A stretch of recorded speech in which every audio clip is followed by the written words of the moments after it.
Bem-vindos a mais uma aula de Os Mistérios do Conhecimento. Na aula de hoje, eu quero compartilhar com vocês uma lei que o Senhor ele estabeleceu, só que, por incrível que pareça, no mundo que nós vivemos, essa é uma lei que está sendo torcida, ou começando a ser, e faz alguns anos já, desvalorizada. Então, em virtude de ser uma lei de Deus, então isso significa que é algo sério. Em virtude dela ser séria, eu quero compartilhar essa mensagem com vocês para que todos possamos saber a gravidade e a importância dessa lei. Porque as Escrituras, elas nos ensinam que onde há lei, há castigo. Então, a lei foi estabelecida e eu quero compartilhar qual é essa lei com vocês e ajudar todos nós a entendermos o porquê precisamos obedecê-la, para que a gente faça isso com consciência. E ao obedecê-la, nós vamos ser abençoados em vez de castigados. Então, essa lei, ela se encontra no livro de Gênesis, capítulo 1, versículo 28. É uma lei antiga, só que quanto mais as pessoas se tornam carnais, mais desobedecem essa lei. Então, o meu propósito aqui hoje é ajudar para que a gente tenha o desejo de sermos mais espirituais. E na hora que nos tornarmos mais espirituais, mais obedientes nós vamos também nos tornar. Então, essa lei de Gênesis, capítulo 1, versículo 28, ela fala assim: frutificai e multiplicai-vos e enchei a terra. Essa é a lei. Agora, por que será que o Senhor ele deu essa lei? Será que ele tinha um propósito específico para estabelecer essa lei, ou ele simplesmente preparou ela assim do nada? Vamos ver o que as Escrituras dizem, se houve um propósito ou não. Lá no livro de Moisés, capítulo 1, versículo 39, olha só o que essa escritura, que lá em Moisés, capítulo 1, versículo 39, fala. Ela nos ensina que o propósito do Senhor é proporcionar a imortalidade e a vida eterna ao homem.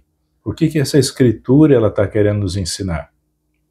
Ela nos ensina que para que a gente consiga a imortalidade e a vida eterna, primeiro nós precisamos nos tornar mortais. Só que para nos tornarmos mortais, o Senhor ele preparou um plano, e desse plano nós iríamos ser enviados para essa terra e passarmos pelas experiências necessárias para o nosso aperfeiçoamento aqui e agora, para ver se faremos todas as coisas que o Senhor nosso Deus nos ordenar. Depois que passarmos por essa fase da mortalidade, aí sim nós vamos para a segunda fase, que essa escritura de Moisés 1,39 fala, que é a imortalidade. Nós vamos morrer, mas com o propósito de viver eternamente, porque isso é ser imortal, vivermos para sempre. Só que o interessante é que viver para sempre não significa que nós vamos habitar na presença de Deus. Por isso que tem um degrau, depois de nos tornarmos imortais, tem um degrau a mais e muito mais evoluído, que é chamado de vida eterna. Vida eterna, para quem não sabe, é o maior dom de Deus. E o que significa vida eterna? Vida eterna é a capacidade que os filhos do nosso Pai Celestial, que somos nós, se obedecermos a todas as leis e ordenanças que Ele estabeleceu, nós vamos poder conseguir a vida eterna. E o que é a vida eterna? É nos tornarmos semelhantes a Deus. Nos tornando semelhantes a Deus, nós vamos receber tudo o que Ele possui. Foi o que Ele mesmo prometeu. Se formos fiéis até o fim, nos mandamentos dele, nós vamos receber tudo o que o Pai possui. Aí nós vamos ser semelhantes a eles. Esse é um dos primeiros propósitos do porquê o Senhor estabeleceu essa lei de frutificar e multiplicar e encher a terra. É para que a gente primeiro consiga a imortalidade e depois a vida eterna. Esse é o primeiro passo. Agora, o segundo passo, ela se encontra numa escritura conhecida como Doutrina e Convênios, na seção 93, versículo 33 a 35. Nessa escritura, ela nos ensina que se sem um corpo físico, o homem não pode receber a plenitude da alegria. O que essa escritura ela está querendo nos ensinar? Ela está querendo nos ensinar que houve uma vida, tanto no princípio, antes dessa terra ser feita, quanto agora. Só que antes dela ser feita, lá em Apocalipse, nos ensina que houve uma guerra no céu. E quando essa guerra nos céus aconteceu, todos os filhos do Pai Celestial que habitavam lá, só que lutaram contra ele, eles foram expulsos da presença do Pai por rebelião. Só que quando essa expulsão aconteceu, eles receberam castigo. E o castigo que esses filhos do Pai Celestial receberam foi a perda e o direito de não receberem um corpo mortal. Então eles foram enviados para essa terra e todos esses filhos do Pai Celestial que foram expulsos, hoje em dia, eles são conhecidos nas Escrituras como demônios ou espíritos imundos. Esses que foram expulsos da presença do Pai por rebelião. Então isso significa que todos aqueles que habitam na terra hoje e têm um corpo, eles têm poder acima e são superiores daqueles que não receberam um corpo, que são aqueles que foram expulsos da presença do Pai por rebelião. Então é extremamente importante que quando nós nos casarmos, termos filhos, organizarmos uma família, que nós possamos honrar o nosso corpo, cuidar melhor dele, porque é por meio dele que a Escritura está falando que o homem ele vai receber a plenitude da alegria. Sem o corpo não dá para a gente se aperfeiçoar. Então lembrem bem de uma coisa muito importante mesmo. Quando nós recebemos esse nosso corpo que temos hoje, nós somos superiores aos espíritos que não têm corpo.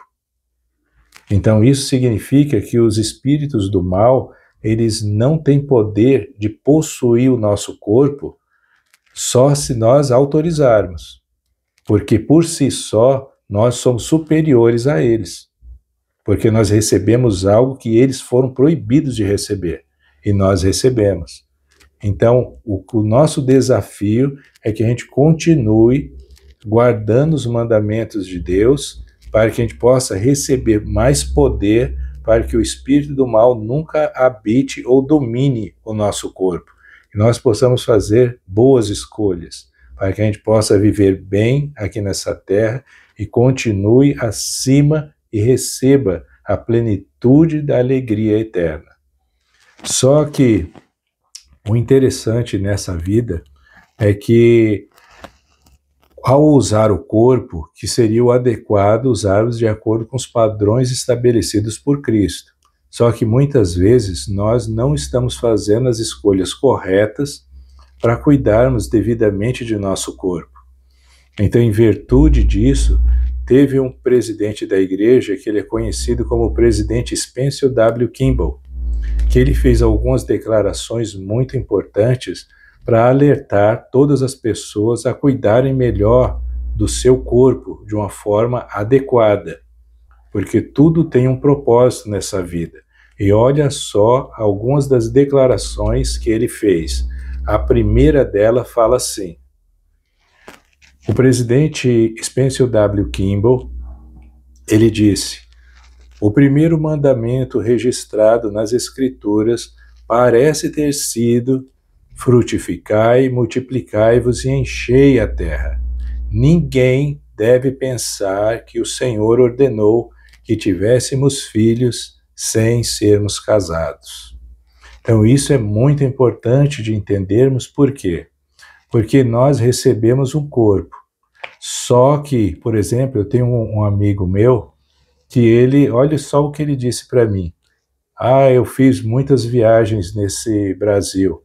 E em cada estado que eu passei, eu fiz filhos em lugares diferentes. Eu fiz tantos que nem sei quantos são. Então isso, quando eu ouvi isso, eu achei uma decepção terrível, porque isso mostra duas coisas.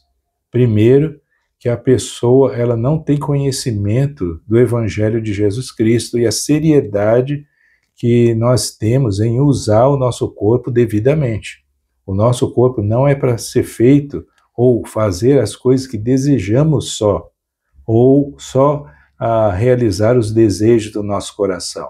Não é esse o propósito somente do nosso corpo. O nosso corpo, nós temos que usar ele com sabedoria. O propósito não é só vir e ficar fazendo filhos.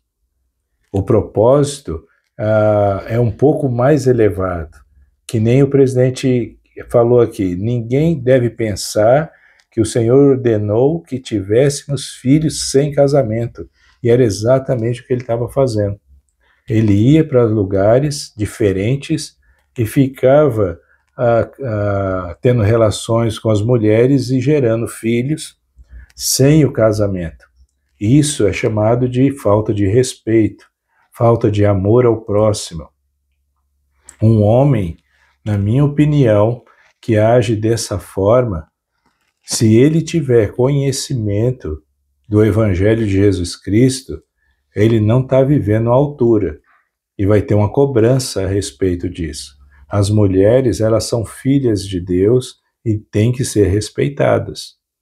Não devemos nunca ficar usando as mulheres com o propósito de satisfazer os nossos desejos somente. Isso, um homem que faz isso é irresponsável e é incapaz de ter uma família. Na realidade, se ele não se corrigir, ele não é nem digno de merecer uma família. Então é necessário que a gente se corrija primeiro e entenda a importância da família. Olha outra declaração que o presidente Spencer W. Kimball ele fez. Ele fala assim: o conceito de que o matrimônio foi instituído para a legalização do sexo ou em seu benefício parece estar ganhando crescente aceitação na época atual. O casamento existe para a formação de famílias. Então, você vê que, olha que o perigo das coisas. O que é ruim, a pessoa ela tomba mais para esse lado e usa a justificativa de se casar de uma forma irresponsável só para ter relações sexuais. Esse não é o propósito de termos relações sexuais. Você não precisa, para ter relações sexuais, você precisa se casar, mas não é só com esse propósito.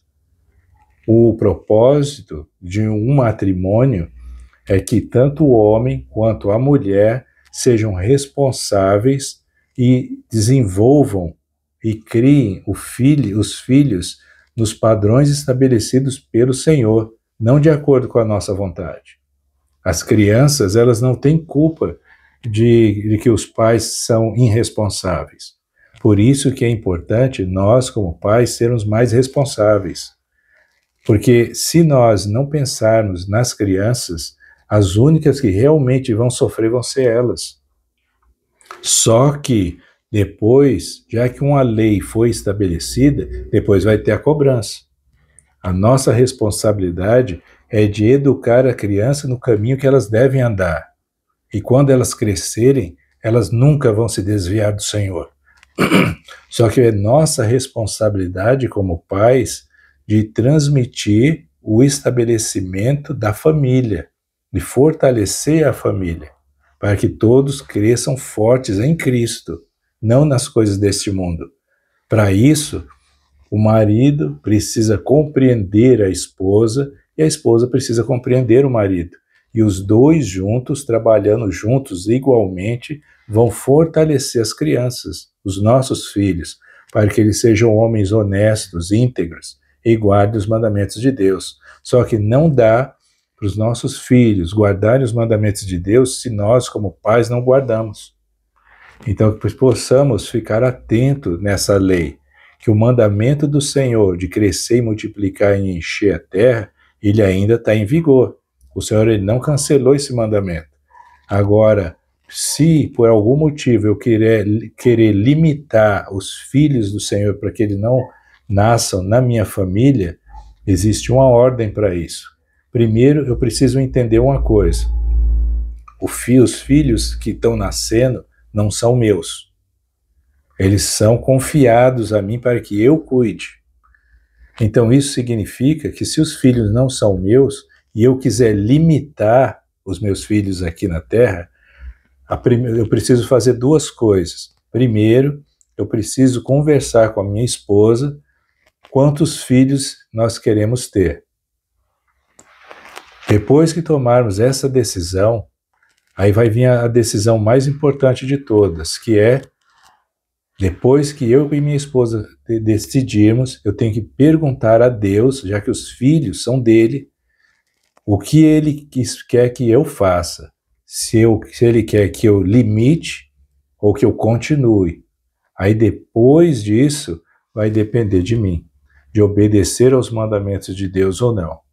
Mas que lembrem bem disso, a família é ordenada por Deus e o casamento também. Nós não podemos sair por aí gerando filhos em cada esquina sem pensar que não vai ter uma cobrança depois, uma responsabilidade depois, um preço a pagar depois. Então, essa é a mensagem que eu queria compartilhar com vocês e eu espero que possa ajudar, porque isso é um mandamento muito sério e está sob nossa responsabilidade, cumprir ele. Muito obrigado e até a próxima lição.